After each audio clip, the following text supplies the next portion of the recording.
Is really important in the search process. If the candidate doesn't trust you, they're not going to expose all the information that you're going to need in order to understand whether or not they're going to be a good candidate for this role and whether or not they're really in it in order to be able to be selected.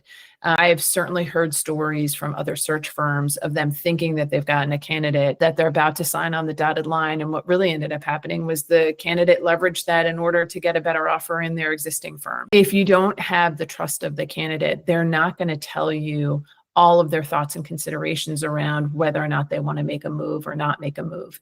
So trust is mission critical in terms of the candidate side of the house. It's also really important with your clients, though.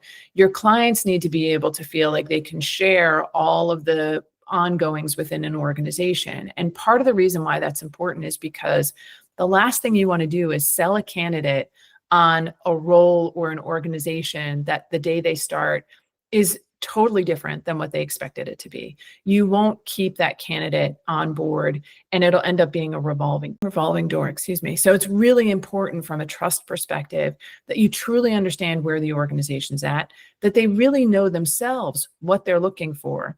We've certainly had instances where I've had conversations with clients and they've given us a perception of this is who we want to be as an organization. And we have to peel that back and say, understood, that's where you want to go, but where are you today? What's the environment in your organization like today? Because in order to convince somebody to come on board, I need to let them know this is what it looks like today.